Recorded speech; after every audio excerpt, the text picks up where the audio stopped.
Hello, my name is Chase Steele. I'm 31 years old, and if you ask anyone in Miami, Florida, they might tell you I'm a culinary millionaire, a star who rose from a food truck and conquered the world with bold Mexican flavors.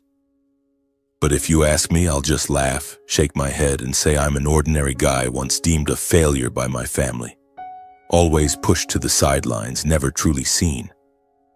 My story doesn't begin with flashing lights or glowing headlines. It starts in a much humbler place, a small kitchen in Robstown, Texas, where the scent of dried chilies, cilantro, and my grandmother's love ignited a fire in my heart. I grew up in Corpus Christi, Texas, in a family people would call intellectual. My father, Anthony Steele, was a renowned internist, the kind of man whose presence commanded a room to fall silent and listen. Tall, with a deep, steady voice, he carried the authority of someone who knew he was in control. My mother, Carol Steele, was a university lecturer in English literature, with sharp eyes and a way of speaking that made you feel like your every word was being dissected. To everyone else, they were a perfect pair, building an exemplary family with 3 children: me, my younger sister Paige, and my younger brother Eric. Paige, 3 years my junior, was the golden child, smart, beautiful, always earning straight A's and dreaming of becoming a lawyer. Eric, 5 years younger, inherited our father's calm demeanor, with a passion for medicine that had him dissecting toys to diagnose them as a toddler. And me? I was the odd one out, the thorn in my parents' side, the one always compared and found not good enough. From a young age, I knew I was different.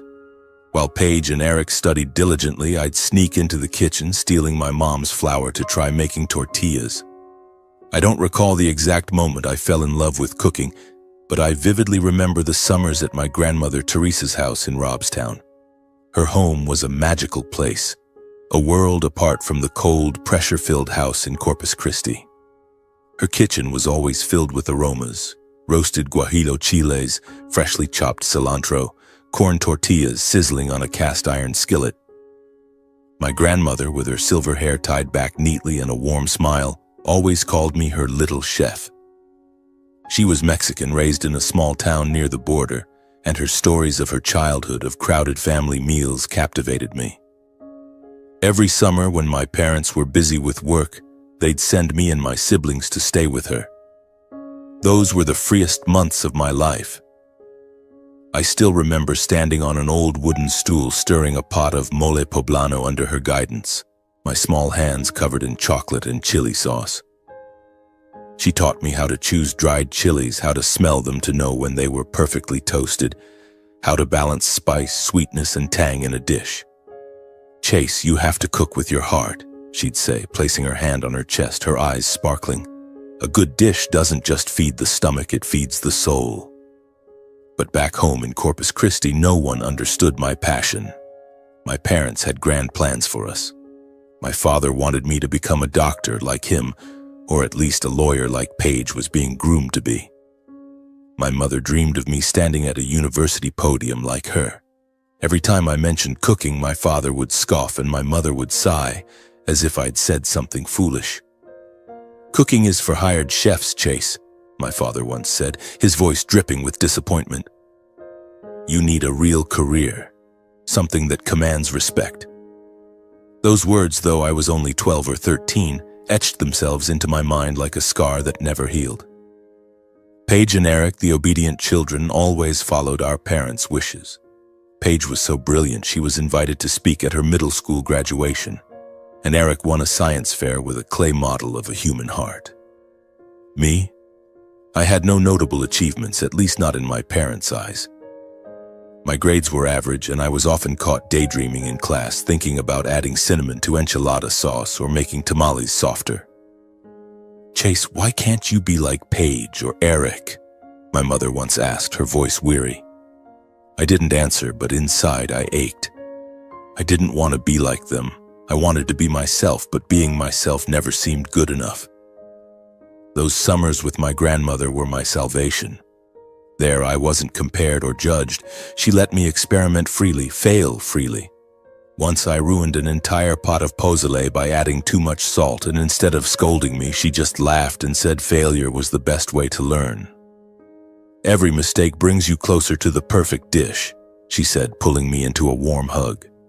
Her hugs, scented with faint perfume and spices, stayed with me, even when things later took a darker turn. But even those summers came at a cost.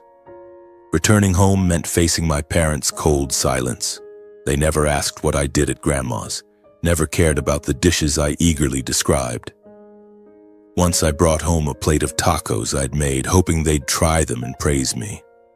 My father glanced at them and said, "Looks like something from a cheap diner," before turning away. My mother said, "Chase, you should focus on your studies instead of these games." Paige and Eric, though they said nothing, never tried my food either. They were too busy with their prestigious dreams, and to them, I was just their weird older brother with no future. The gap between me and my family grew wider. By 16, my parents started talking about college, insisting I choose a medical or law school. They brought home guidebooks, career aptitude tests, and planned my future as if I had no say. I tried to explain that I didn't want to be a doctor or lawyer, that I wanted to open a restaurant and share my grandmother's food with the world. But every time I spoke up, they cut me off. "Don't be foolish, Chase," my father said, his voice commanding. "Cooking isn't a career. You need something stable, something that makes the family proud." Family pride. Those words were like a blade, cutting into me every time I heard them. I wondered if they'd ever be proud of me, of the dishes I made, of the smiles I saw on my grandmother's face when I got a recipe right, or was it all just a childish dream of a clueless kid? My childhood passed like that, caught between two worlds. One filled with love and freedom in my grandmother's kitchen, and another filled with pressure and judgment at home. I learned to keep my passion to myself, sharing it only with my grandmother, the one person who understood me. But deep down, I knew one day I'd have to face the truth. To pursue my dream, I'd have to sacrifice everything: my family, my security, and the place I once called home. At 18, everything changed. That was the moment I made the biggest decision of my life, a choice that led to my family disowning me and thrust me into a journey both painful and radiant.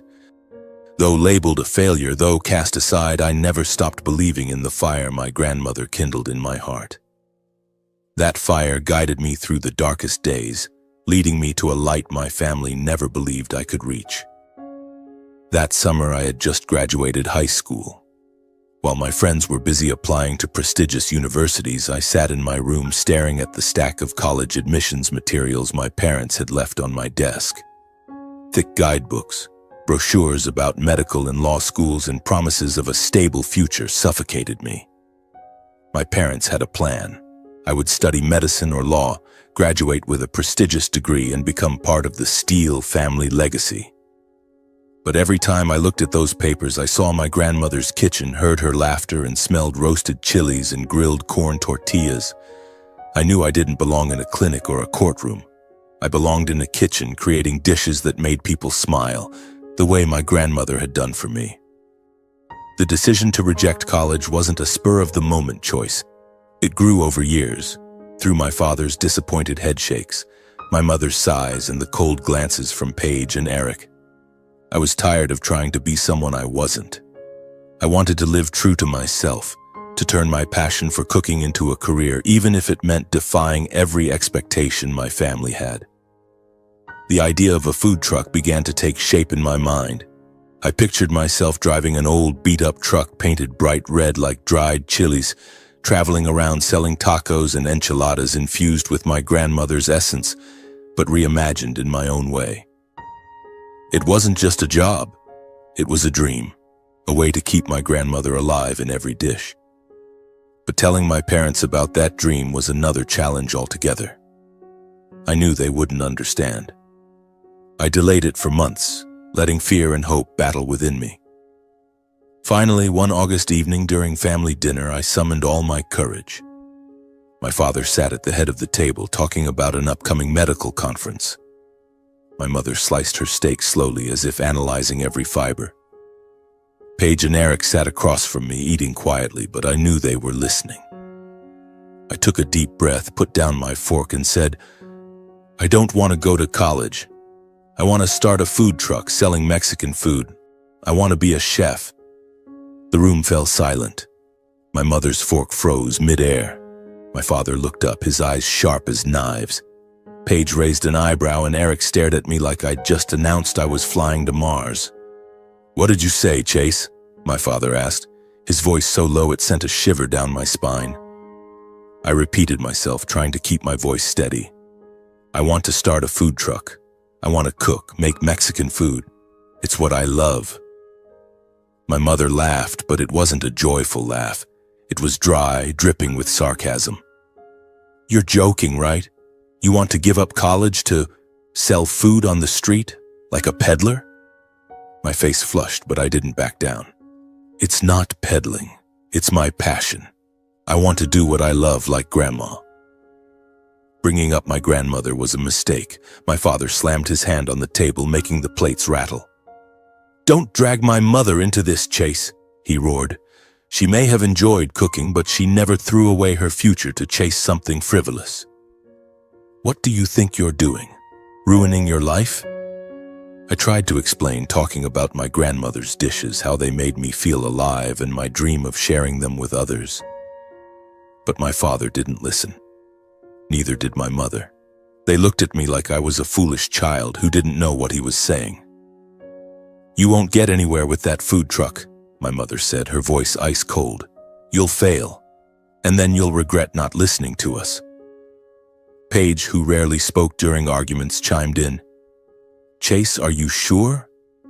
I mean, you're good at cooking, but it's not a real career." Eric nodded, though he said nothing. I looked at them, my younger siblings with whom I'd once played and shared summers, now siding with our parents, seeing me as an outsider. The argument dragged on for hours but went nowhere. My parents declared that if I refused college, they would cut off all financial support.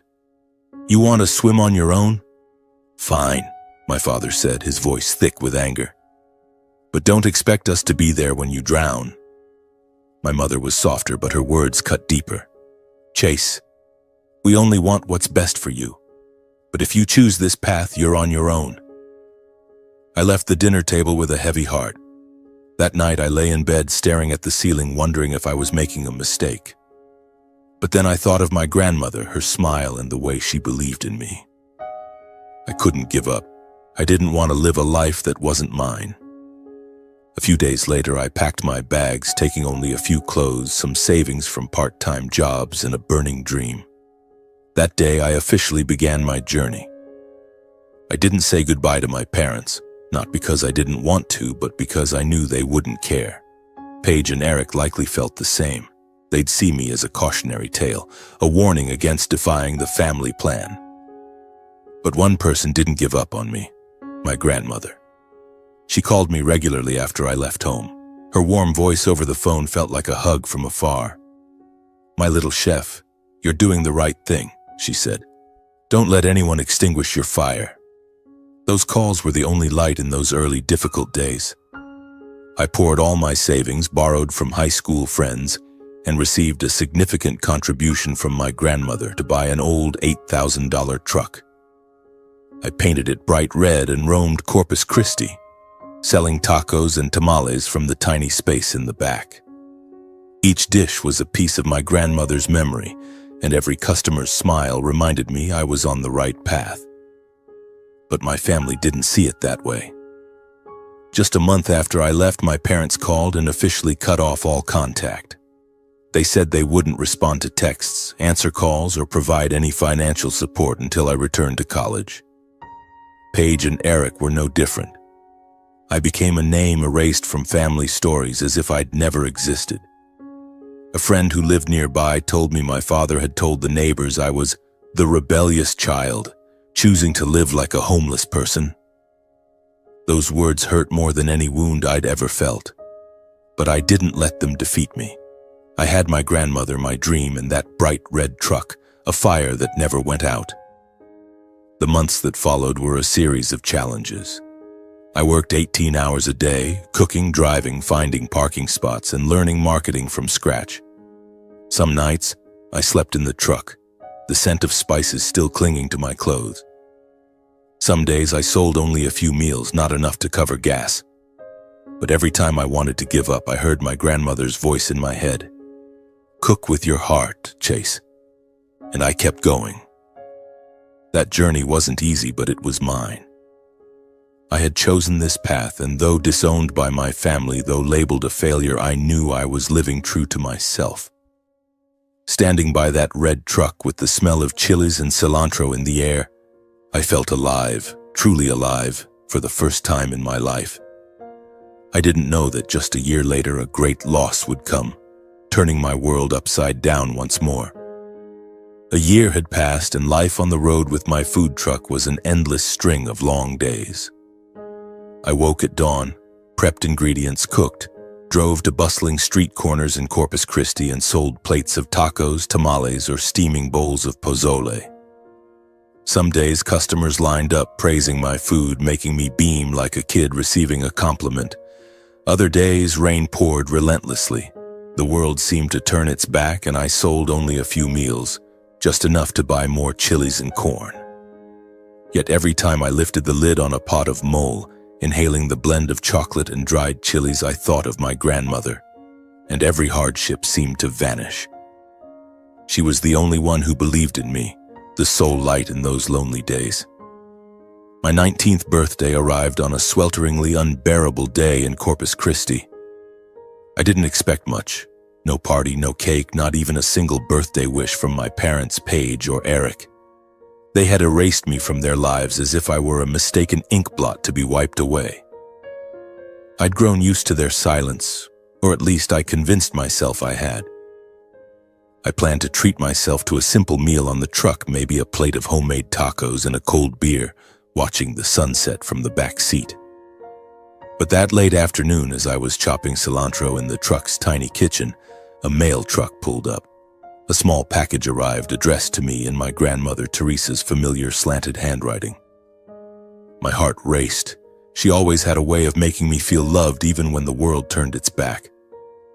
I tore open the package, revealing an old leather-bound notebook tied with a thin piece of twine.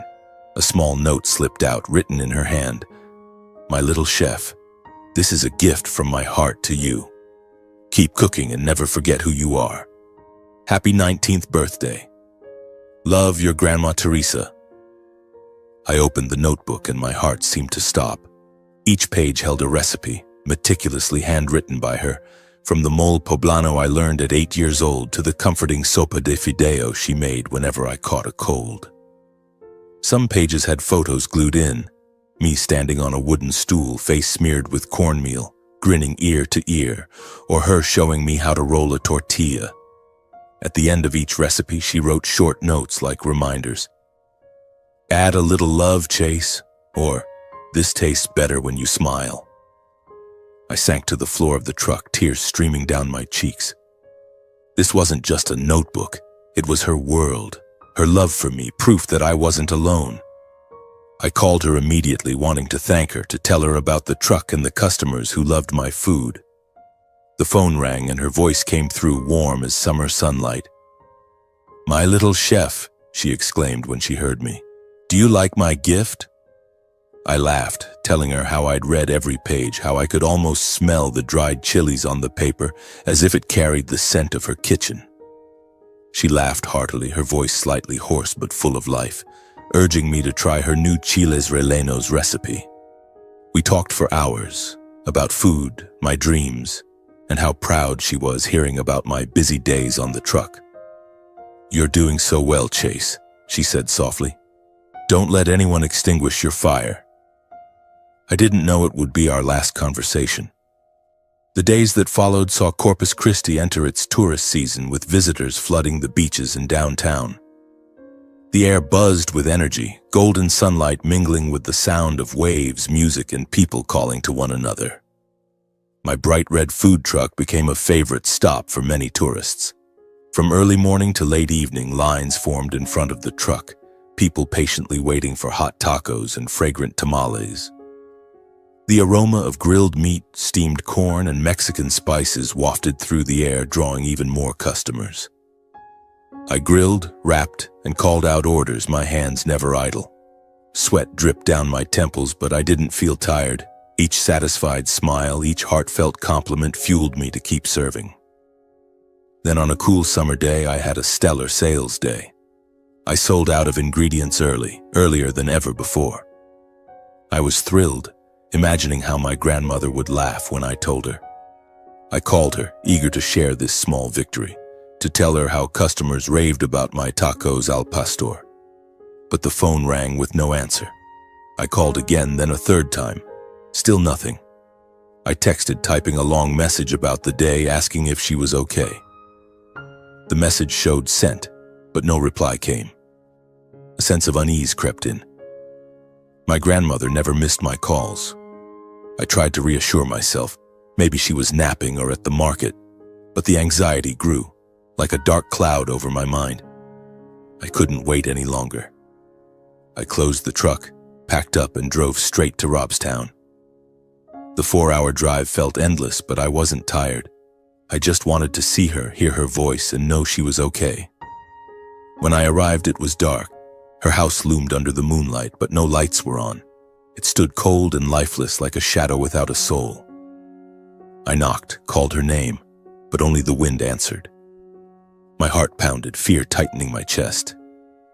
I ran to the neighbor's house, Rosa's, across a small field. Rosa opened the door, her eyes filled with sorrow and surprise when she saw me. "Chase, visiting so late? Is something wrong?" she asked, placing a hand on my shoulder.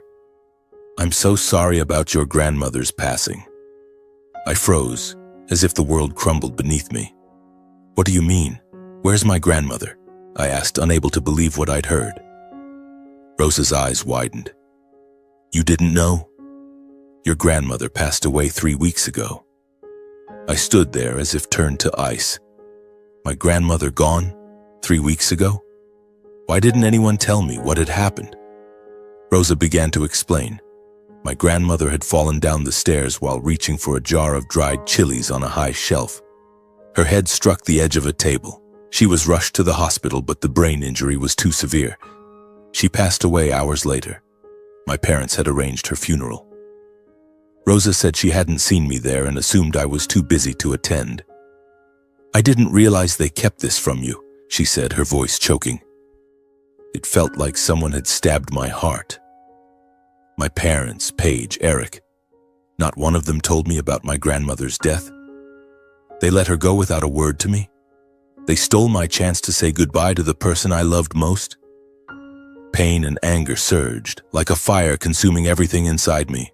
I wanted to scream, to break something, but I just stood there, tears streaming, unable to speak. Rosa hugged me, but her embrace couldn't ease the agony tearing through my chest. That night I stayed at my grandmother's house. The home, once filled with laughter, spices, and her love, was now cold and heartbreakingly silent. I lay on the couch in the living room where I used to watch her roll tortillas. Every corner held memories. The cast iron skillet she used for mole, the jar of dried chilies on the shelf, the photo of us from the summer I was 10. I couldn't sleep. All night I lay there and cried, remembering the beautiful days with her.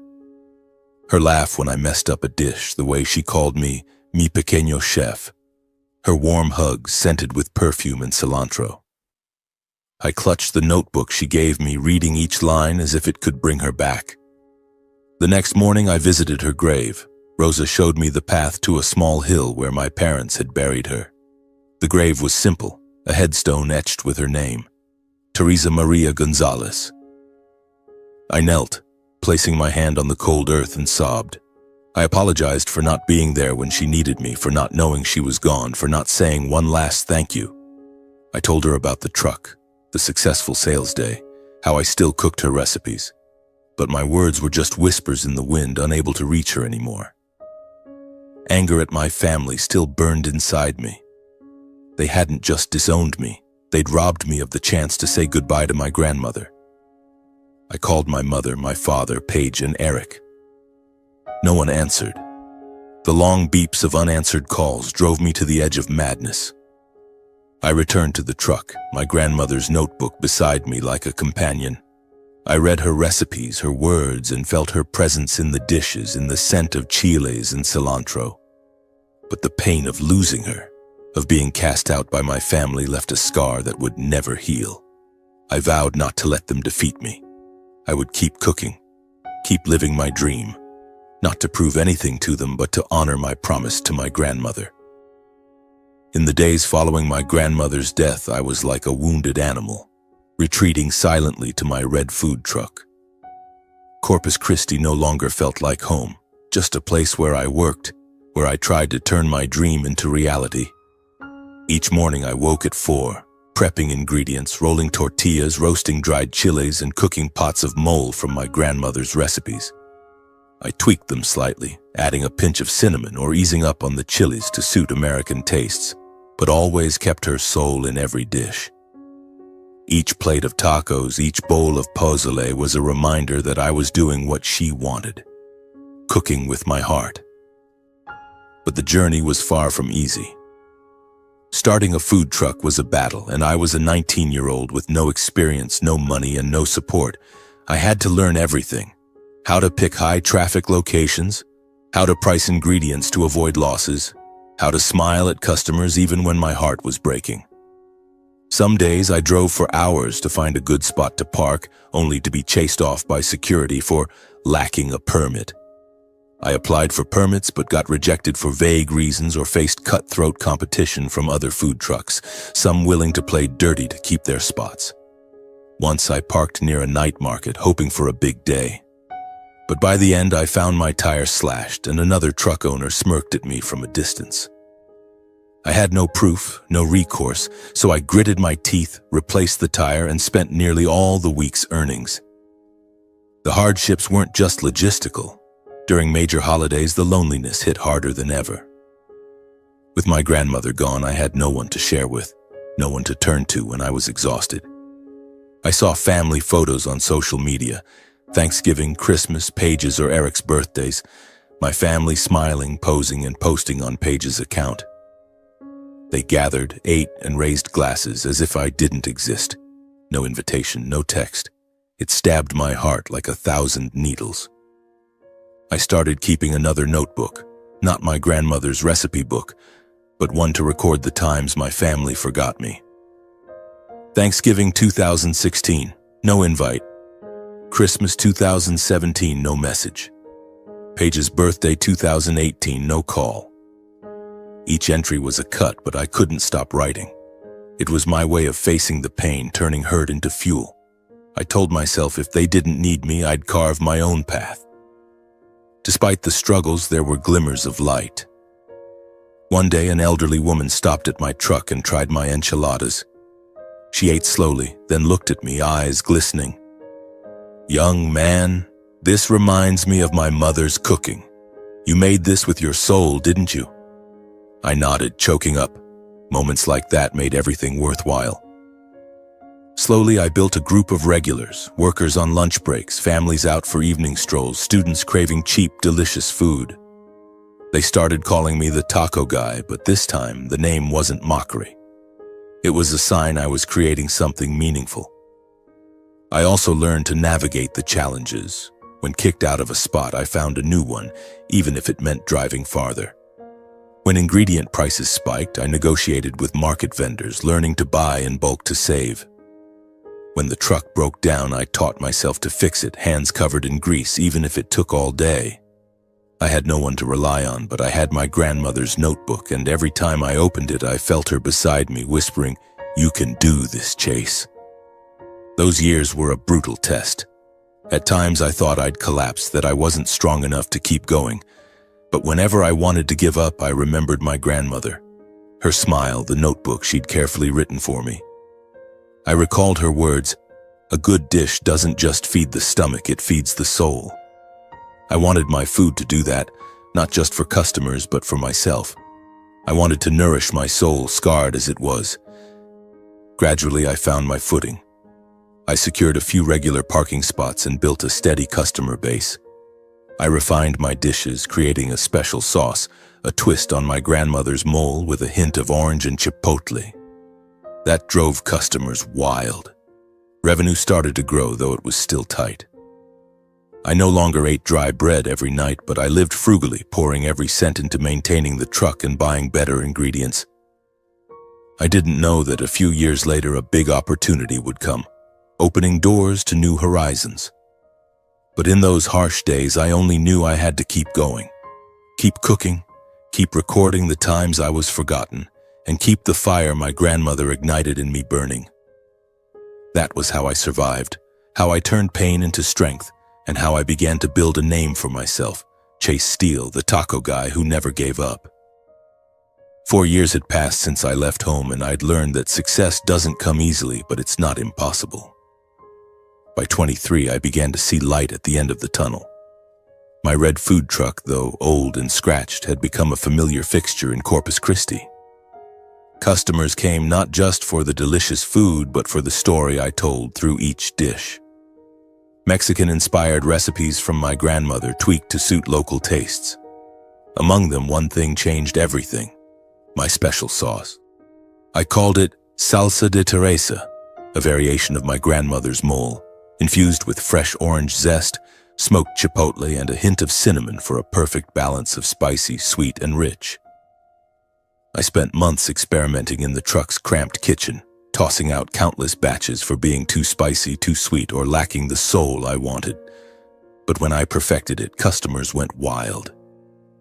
They lined up longer, ordered extra plates just for more sauce, and some asked if I'd sell it in jars. "Taco guy, is this magic?"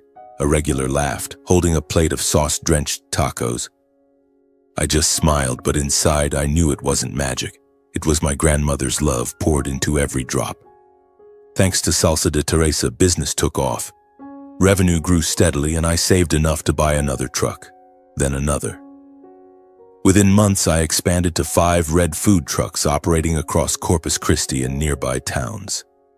I hired a few employees, young, passionate people who loved cooking as much as I did, and taught them my grandmother's recipes, though I kept Salsa de Teresa my secret.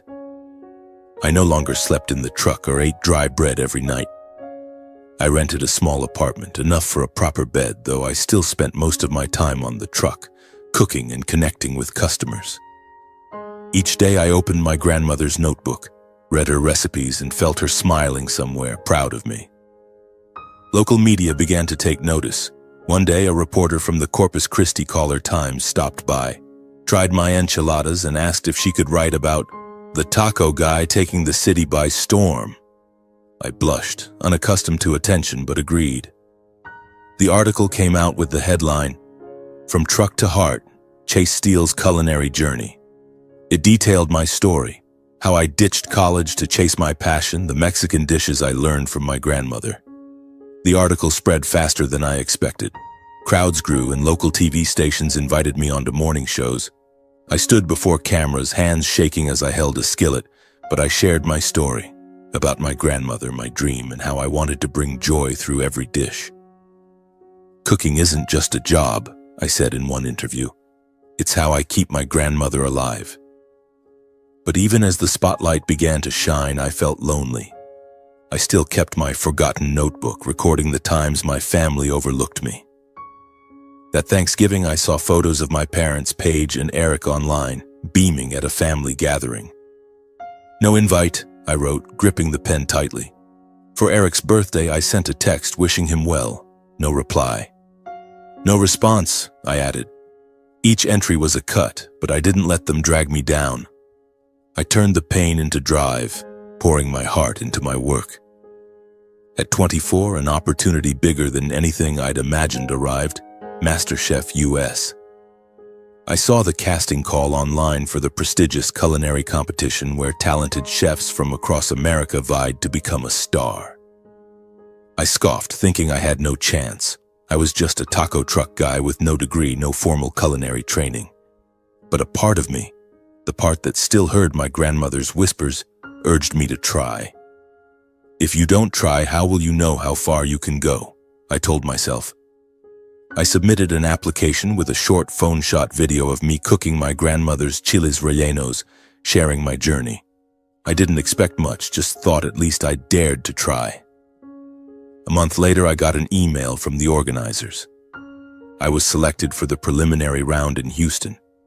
I was stunned, rereading the email in disbelief. On the audition day, I stood among dozens of contestants, culinary school graduates, fancy restaurant chefs, people brimming with polished techniques. In my worn shirt, clutching a box of tacos al pastor with salsa de Teresa, I felt like an outsider. When my turn came, I stepped up, placed my dish before 3 renowned judges, and shared my story. My grandmother, the truck, how each dish was a piece of memory. I saw their eyebrows raise, unsure if it was surprise or skepticism. Then they tasted the food. Silence. The head judge, a chef known for his piercing gaze, chewed slowly, then looked at me. "Where did you learn to cook this?" he asked. I replied, voice trembling, "From my grandmother in her small kitchen in Robstown." He nodded, and then a miracle happened. They praised me. "This sauce is a masterpiece," another judge said. "You have a story, and this dish tells it perfectly." I passed the preliminary round, then the next and the next. Each round I brought one of my grandmother's dishes, reimagined in my own way, and each time I won the judges over. Not just with flavor, but with the heart I poured into it. The MasterChef journey wasn't easy. I faced grueling challenges, cooking French dishes I'd never tried, making desserts I didn't know how to start, or creating fine dining plates under tight time limits. At times I wanted to quit, feeling I didn't belong, but each time I opened my grandmother's notebook, read her words, "Cook with your heart," and pressed on.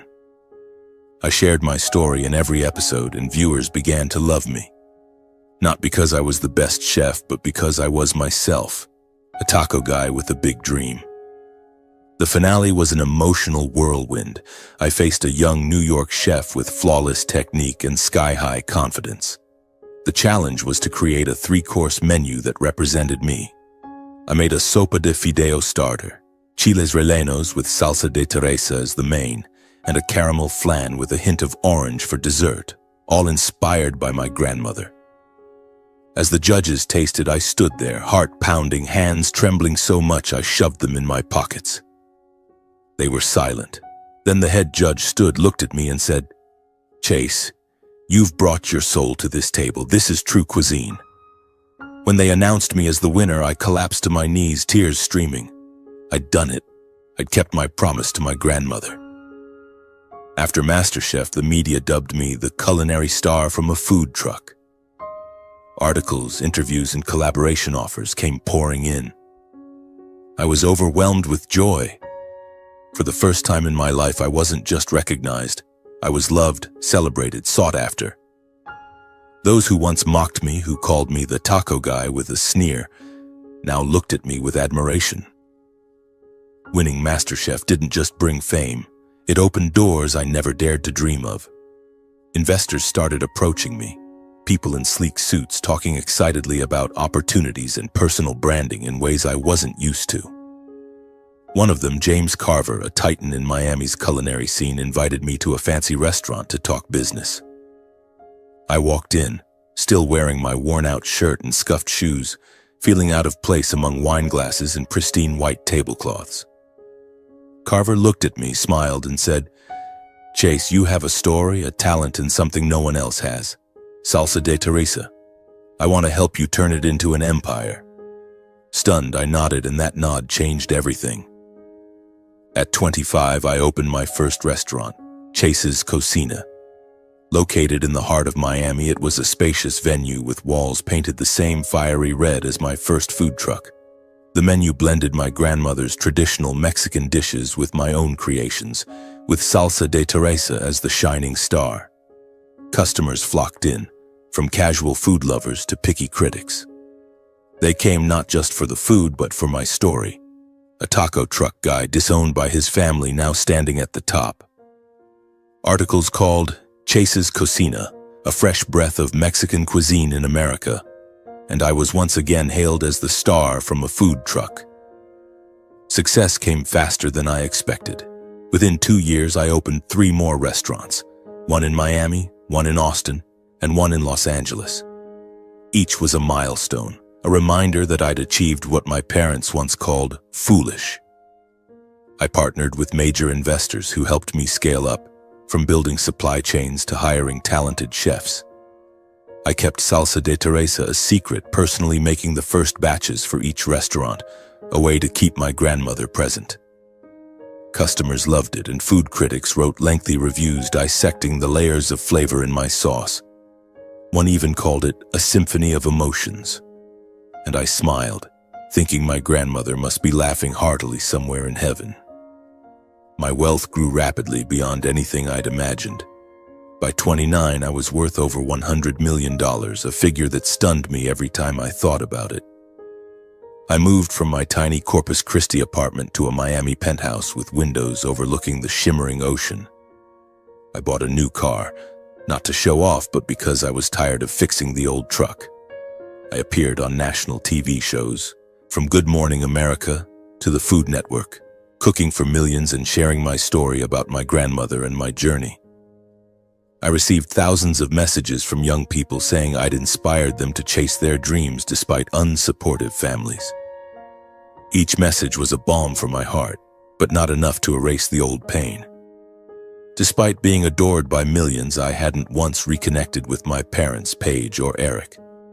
I knew they'd seen me in the news, on TV, or at least heard about my success through colleagues or neighbors.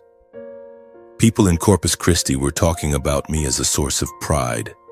I quietly kept tabs on my family. Paige was now a promising young lawyer, and Eric was studying to become a doctor, just as my parents planned. I saw them on social media, in perfect family photos, still without me. I kept my forgotten notebook, though I wrote in it less often. But every holiday, Christmas, Thanksgiving, or their birthdays, I opened it, looked at the old entries, and felt an emptiness I couldn't fill. Some nights, standing alone in my penthouse, gazing at the ocean, I wondered if I was truly happy. I had everything: money, fame, recognition, but I still felt lonely. The scars from my past wouldn't fade. I carried the pain of being disowned, forgotten, deemed a failure. I didn't reach out to my family, not because I didn't want to, but because I was afraid.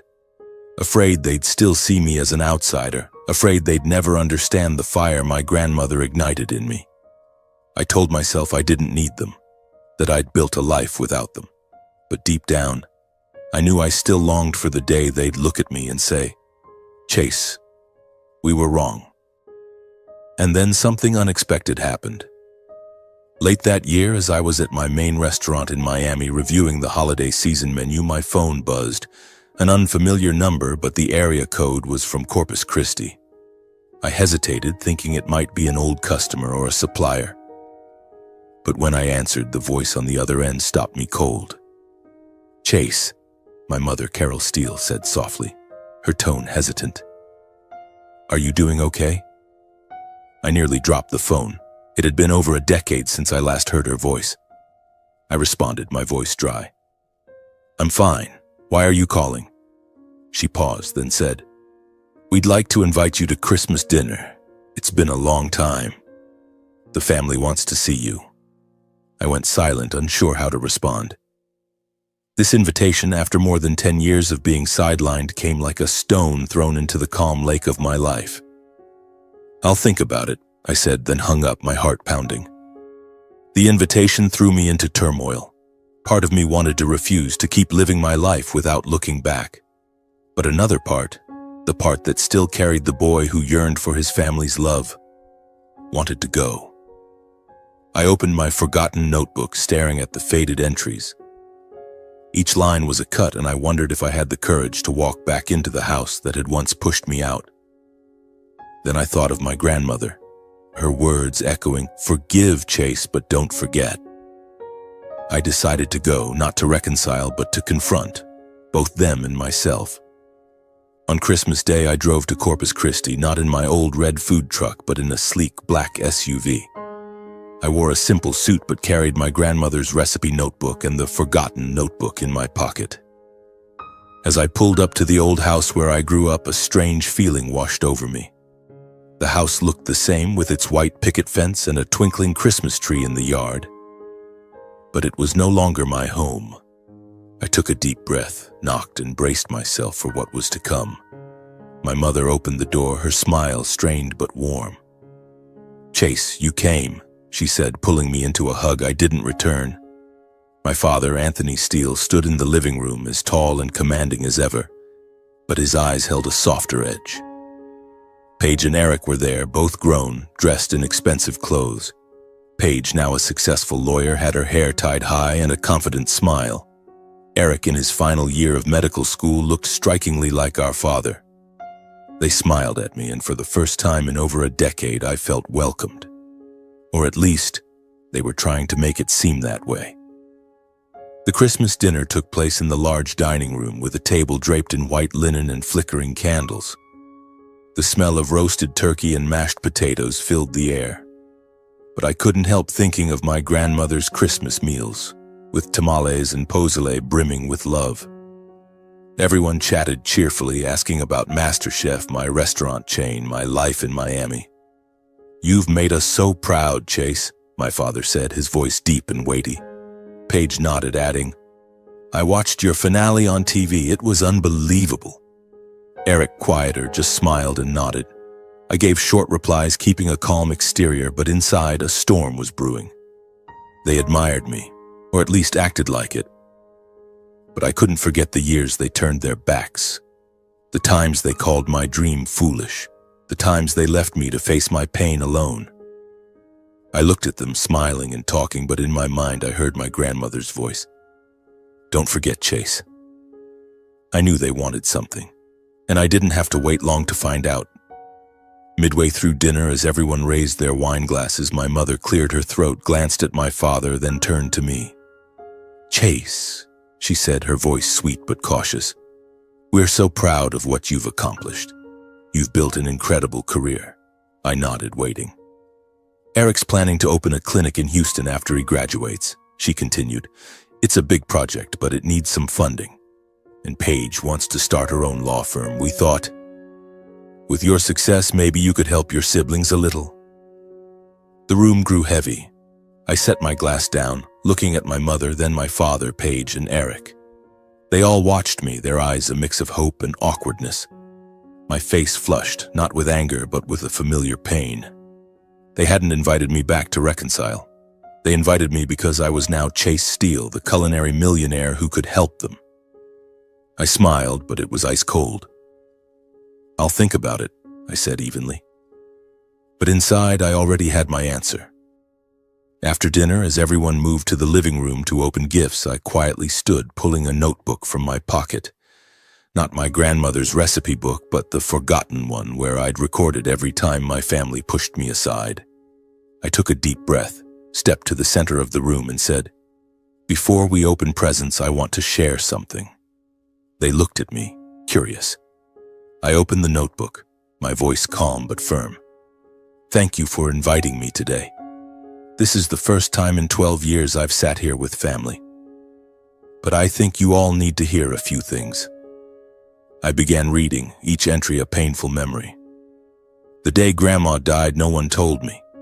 I found out from Rosa 3 weeks after the funeral.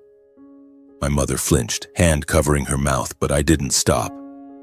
Your 25th anniversary, no invite.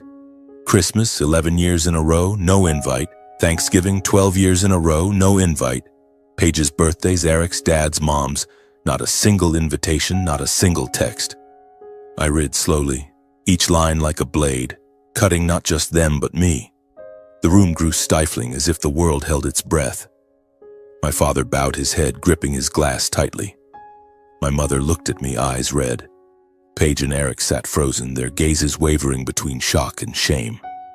"I wrote it all down," I said, my voice hoarse with emotion. "Not for revenge, but to remind myself I survived, even without any of you. I built everything from nothing, with Grandma's notebook and a dream you called foolish. And now, when I'm successful, you invite me back, not to apologize, but to ask for money." Silence. No one spoke. I closed the notebook, looking at them one last time. "I can't help," I said, my voice soft but resolute. "Not because I don't have the means, but because I can't forget what happened. I wish you all a Merry Christmas." I turned, walked out of the house, and left them in heavy silence.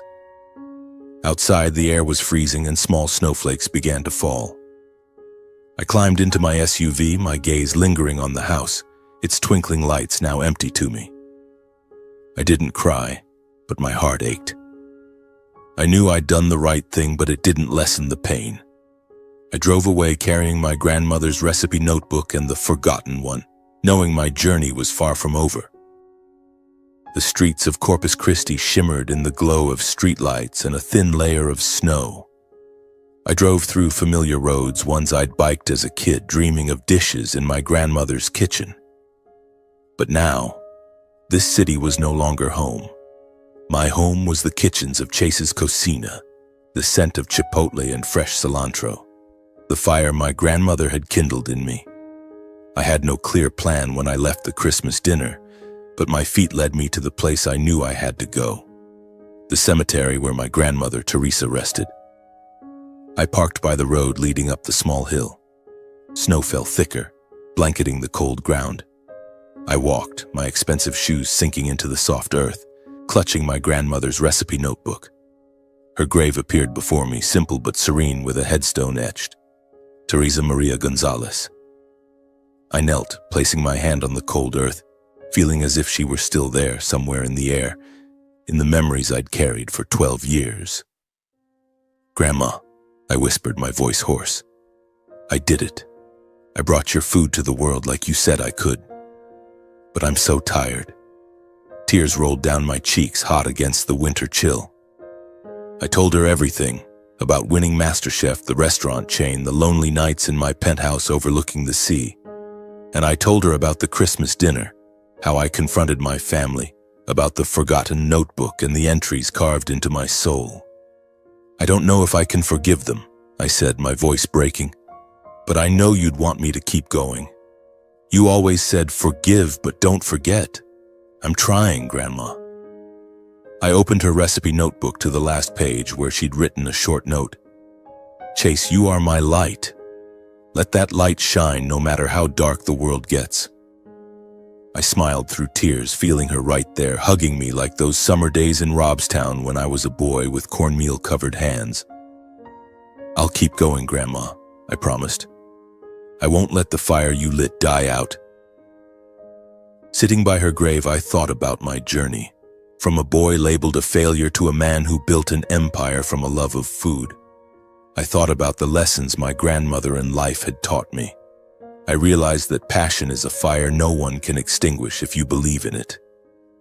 I'd chosen my path despite being disowned, despite the world's doubts.